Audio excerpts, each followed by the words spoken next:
है।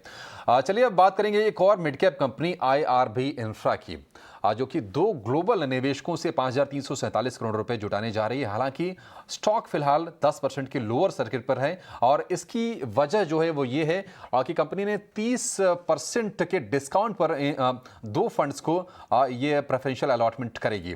कंपनी को लेकर बातचीत करने के लिए अब हमारे साथ जुड़ गए हैं आईआरबी इंफ्रा के सीएमडी वीरेंद्र मैस्कर। मैस्कर साहब, बहुत शुक्रिया आपका 18 आवर्स स्वदेश को समय देने के लिए। हम आपकी नई डील पर बातचीत करेंगे, लेकिन पहले आप ये बताइए कि ऑर्डर बुक की सर क्या स्थिति है और पिछली तिमाही के मुकाबले इसमें कितनी बढ़त आई है? में हमने लगभग 1,000 करोड़ का एक नया ऑर्डर तमिलनाडु में जीता है। एनएचआई का हैम प्रोजेक्ट है और आगे विजिबिलिटी जो दिख रही है वो काफी अच्छी दिख रही है। लगभग 4-5 BOT projects are up for bidding, plus कुछ टीओटी प्रोजेक्ट्स भी है और काफी सारे हैम प्रोजेक्ट्स भी अगले 6 महीने में बिडिंग होने की संभावना है। मैस्कर साहब, दो बड़े ग्लोबल निवेशक आ रहे हैं कंपनी में और एक बहुत ही साइजेबल स्टेक वो लेंगे।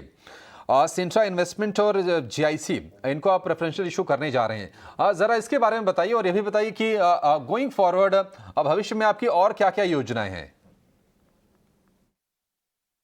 जैसे कि हम देख रहे हैं कि स्थिति अब सामान्य होती जा रही है और ग्रोथ की विजिबिलिटी अच्छी दिख रही है, तो हमारा एक ऐसा रुझान था कि भाई हमें हमारी दो चीज़ों को बहुत अच्छे तरीके से स्ट्रक्चर करना है। वो था होल्डिंग कंपनी का डेट कम करना और साथ ही साथ इन नए अपॉर्चुनिटीज़ को टेकअप करने के लिए ग्रोथ कैपिटल मुहैया करना।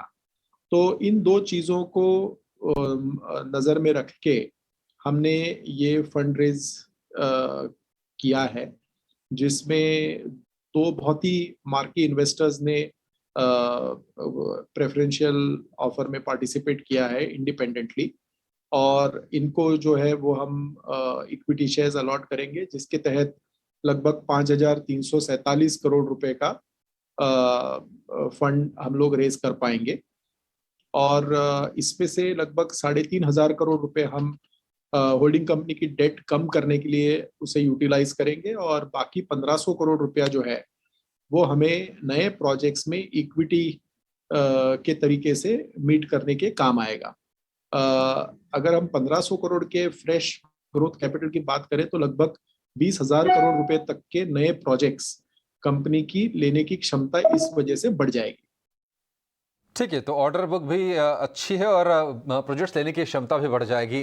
महस्कर साहब, एक और जो कंसर्न है वो सारी कंपनीज के लिए आ रहा है, रॉ मटेरियल का। आपका कॉस्ट जो है काफ़ी बढ़ गया है। ये समझना चाहेंगे आपसे कि इसमें सबसे ज़्यादा योगदान किस चीज़ का है, कहाँ से सबसे ज़्यादा प्रेशर आप झेल रहे हैं फिलहाल? ये मानसून क्वार्टर है और मानसून क्वार्टर में आप हर वक्त देखेंगे कि आपका एग्जीक्यूशन कम होता है, whereas your fixed costs remain same, as a result of which your margins look slightly subdued. But उसके बावजूद कंपनी ने बहुत अच्छा प्रदर्शन किया है।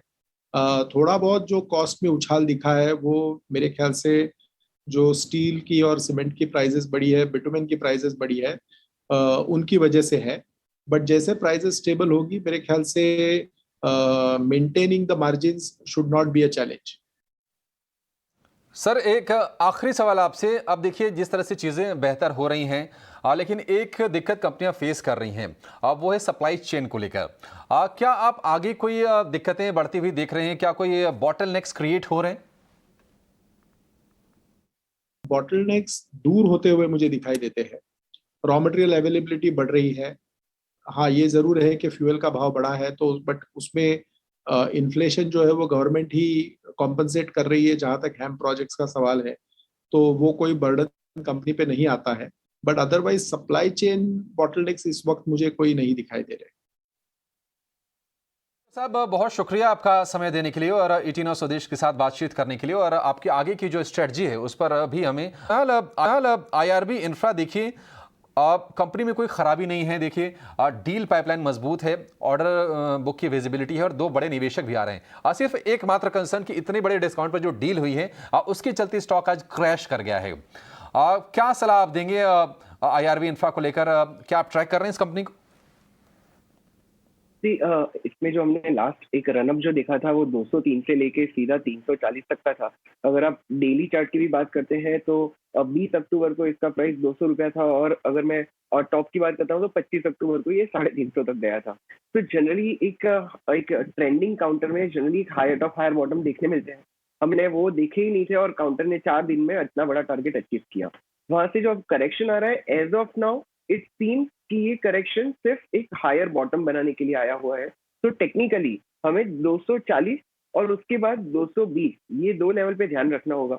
अगर काउंटर 240 220 के बीच में कहीं बॉटम बनाता है और कंसोलिडेशन में चला जाता है, it's a very perfect buy, और वहां पे मुझे रिस्क रिवॉर्ड रेशियो भी फेवरेबल मिलेगा। But as of now because it's a falling knife, I will avoid इसको। 220 और 240 के बीच में कहीं सेटल होने देते हैं और फिर री एंट्री की कोशिश।